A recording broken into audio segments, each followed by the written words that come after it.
Hello guys, current electricity पे based एक बहुत अच्छा क्वेश्चन है find the resistance across A B shown in the network. हमें ए बी नेटवर्क के अक्रॉस इक्विवेलेंट रेजिस्टेंस फाइंड करना है। ठीक है, let's begin the question.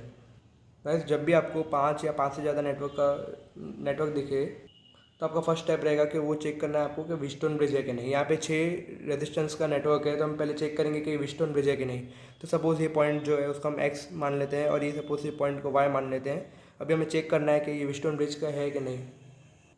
Circuit को अगर रिड्रॉ कर देते हैं हम लोग, सपोज यहाँ पहले पॉइंट्स आपको प्लॉट करनी है, ए है फिर ये बी है, हमें इन दोनों के अक्रॉस निकलना है तो ये आमने सामने रहेंगे और एक्स और वाई जो हमने सपोज किए हैं वो भी आमने सामने रहेंगे लेकिन वो अलग रहेंगे। ठीक है, यहाँ पे ए और एक्स के अक्रॉस एक रेजिस्टेंस है, बी और एक्स के अक्रॉस एक रेजिस्टेंस है, ए और वाई के अक्रॉस एक रेजिस्टेंस है, बी और वाई के अक्रॉस रेजिस्टेंस है और एक्स और वाई के अक्रॉस भी रेजिस्टेंस है। आप चेक कर सकते हैं इसमें से ए और एक्स के अक्रॉस 2 ओम का है, बी और एक्स के अक्रॉस 2 ओम का है, ए और वाई के अक्रॉस 2 ओम का है, बी और वाई के अक्रॉस 2 ओम का है और एक्स और वाई के अक्रॉस 3 ओम का है। ठीक है, व्हीटस्टोन ब्रिज का रूल रहता है कि जैसे ए एक्स का जो रेजिस्टेंस है डिवाइड बाय बी एक्स का resistance should be equal with resistance of A Y and B Y. ठीक है, जैसे आप देख सकते हैं 2/2 करेंगे, इन दोनों का डिवाइड करेंगे और इन दोनों का डिवाइड करेंगे ए वाई का और बी वाई का, तो 2/2 तो इन दोनों का इक्वल आ रहा है। ठीक है, तो ये बैलेंस्ड व्हीटस्टोन ब्रिज की कंडीशन है।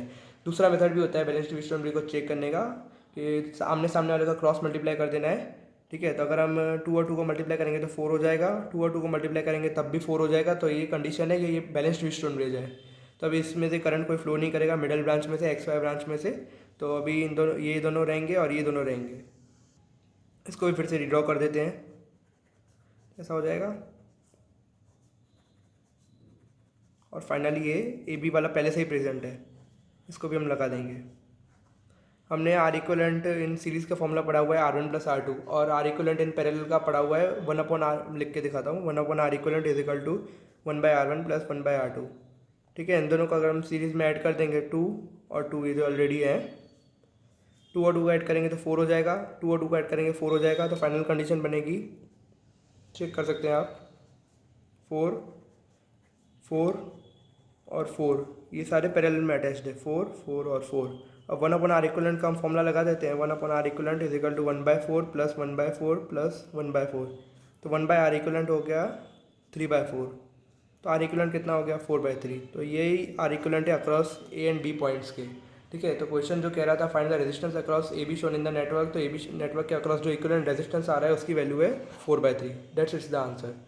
वैसे अगर आपको वीडियो अच्छा लगा हो तो लाइक करें, शेयर करें, सब्सक्राइब करें। Thank you.